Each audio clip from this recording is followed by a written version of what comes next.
And in this section right here, what we're going to be doing is giving you guys just a basic introduction to databases. Itty bitty. So the very first thing that we probably need to do, Mr. Logan, is what? I don't know, explain what a database is. Well, explain what a database is. Well, go ahead. Explain to us what a database is. Well, pretty obvious from the name what it can do. Obviously store data. Now, the main point is anything can store data. I mean, you could store a lot of data in like a text file. Okay. But what if you had like tens of thousands of records in a text file? That's not going to be fun to go and like try to find certain records or get just like basically specify how you want the data to like given back to you. That's where the real point of a database is because is the way you can use it to gather the data back. Use like where you can group by different values, order by different values. Like say you have a whole bunch of data, it all has a date with it, but it was all entered at different times. Well, you can actually have the database, in our case MySQL, go in there and reorder the data for you when you ask for it back. So, of course, SQL stands for Structured Query Language, and that's the point, for it to structure the data when you call it back. Whoa. You know, I actually knew that about the SQL. Did you? Yeah. I looked it up. I knew what a database was. Liar. I knew how to spell Could we get away with saying, yes, a database is for storing data, period. Not going to get quite as complex as that. And could we go a little bit more simple and say in MySQL that a database is a container for tables? Right. So it's fair to say that. A database, Adam, is a container that holds tables. Awesome. The database itself, this is just kind of a weird way of looking at it, but the database doesn't hold data per se. It holds Tupperware. That holds data. It's like a refrigerator Tables? holding Tupperware. There he goes. He got cranked up. Now we're in the fridge. Hey!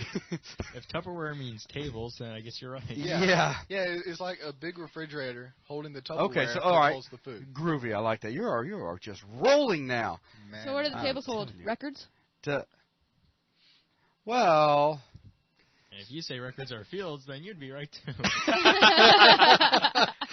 So it's like the expensive Tupperware that's divided up.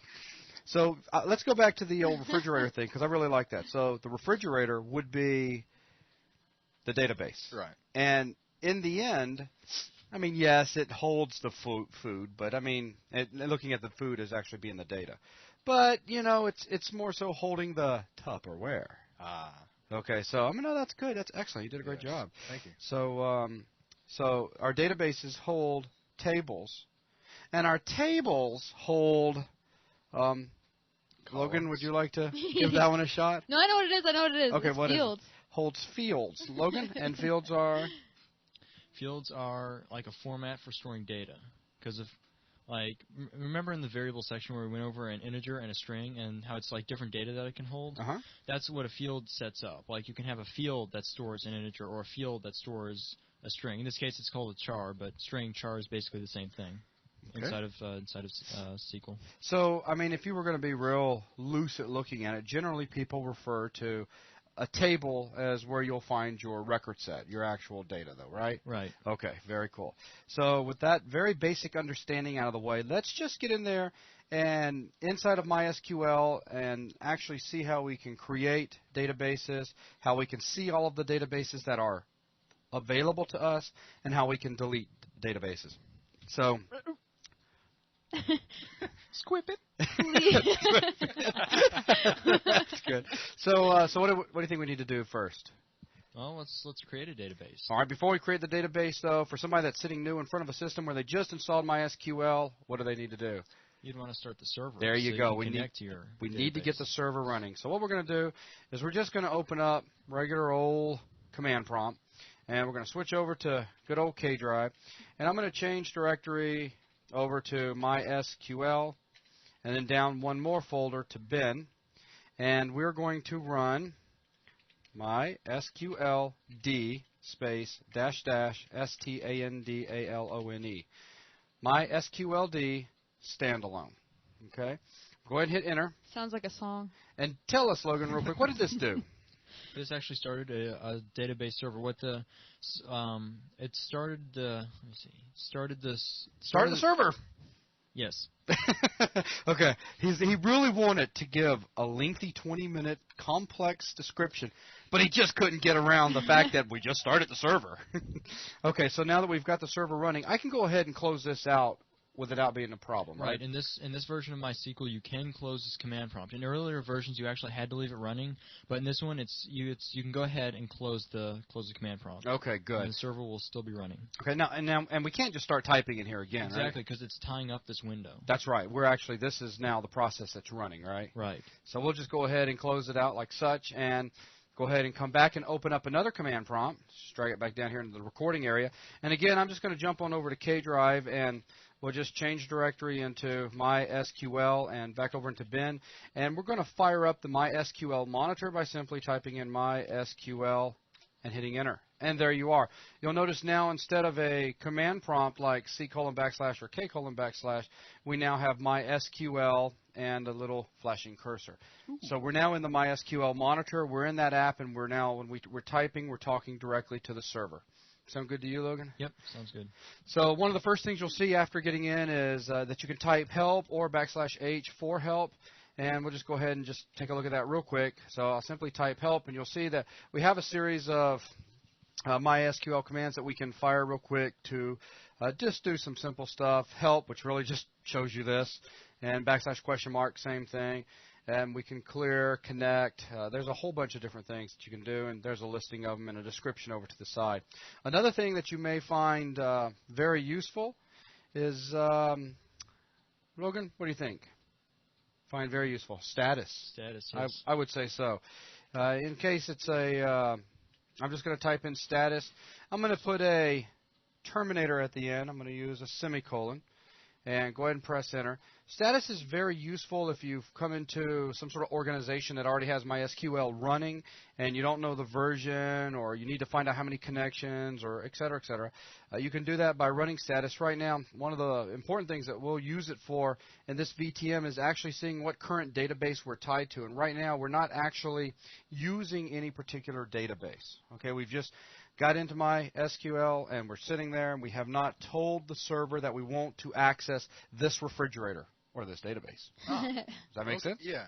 So basically, you can think of it like this. Going into the MySQL is like walking into a room full of refrigerators. And before you open one up, I mean, you got to tell yourself, I want to open up that one, right? Is that fair, Adam? Is it the side-by-side or the over and under? That's irrelevant. That's what you have to tell yourself. Well, no, you just want to tell yourself, I want to open up that one there. Can it be over and under? So, Whatever you Please? want. oh, okay. Yeah, sure. It can be over and under with the little ice maker on the side. Yay. Okay. So now that we have that out of the way, other pieces of information that you can find in here: protocol version, server version over here. Just, uptime. In this case, we just started at 2 minutes, 10 seconds ago. So status can definitely be handy. Now, our first true command. What I want to do is, I want to get a listing of all of the databases that are available. You walk into a room full of refrigerators, you want to get a listing of all the refrigerators that are available for you to peruse, right? Right. Sounds fair.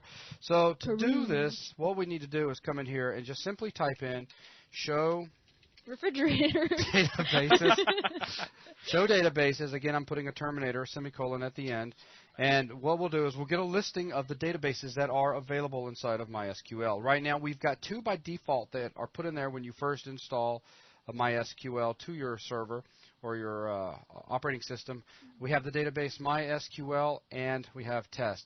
Now, MySQL stores all sorts of good stuff, and we're going to talk about that more in VTM issue number 2. That is the plan, right, Logan? Yes. Okay. So in this case right here, I'm just wanting to just show you really simple stuff.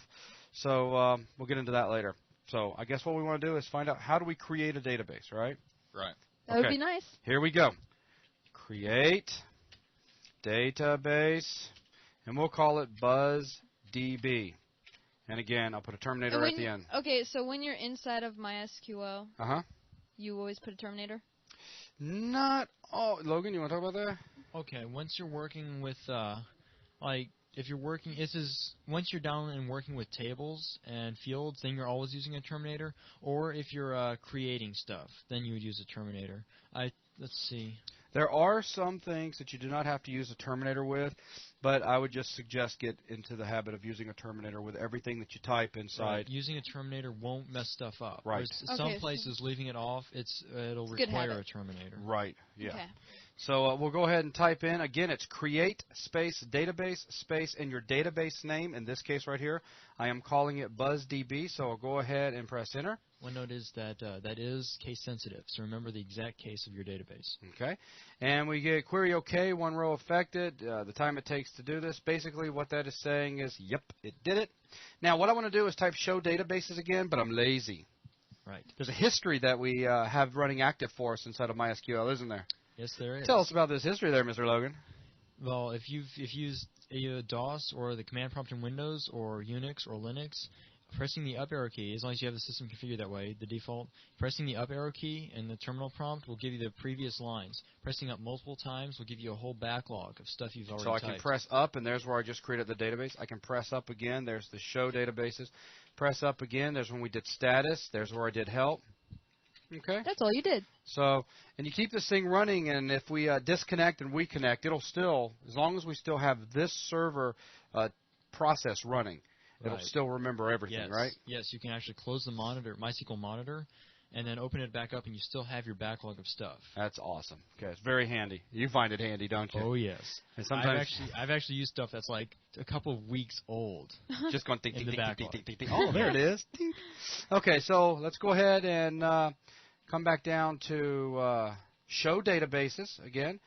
Hit enter, and this time we get a list of database. We have BuzzDB, MySQL, and test. So there's BuzzDB. Now, you ready for this? That's it. That just created our refrigerator, our database. So it's there. That's there. Wow. It's now ready for us to use it. But how do we tell the system that we want to use it? Well, use. Look at that. That's good. Man. Use You're a natural. BuzzDB. Hire me now. Terminator, hit enter. Look what we have. Database changed. We're now using BuzzDB. And I can prove this just in case you happen to have forgotten or whatever. If we come in here and type status again, current database. By golly, it's there. BuzzDB. Whoa. Okay, pretty handy, huh? So getting rid of this database now. Sometimes you may want to actually delete out databases. Pretty easy to actually kill it.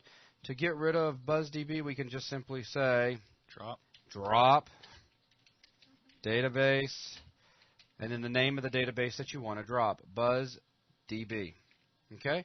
So again, this is if you need to kill out a database, just simply type in drop database BuzzDB. Logan, real quick, tell us, if there are tables inside this database, and I type this command in, what's going to happen? Are we going to get a are you sure, or are we going to get the database is populated with stuff can't do? Or? Nope, you're just going to get it'll just tell you how much and what it deleted. So there's no, as soon as you hit enter, it's gone. So it's pretty unforgiving, right? Yep.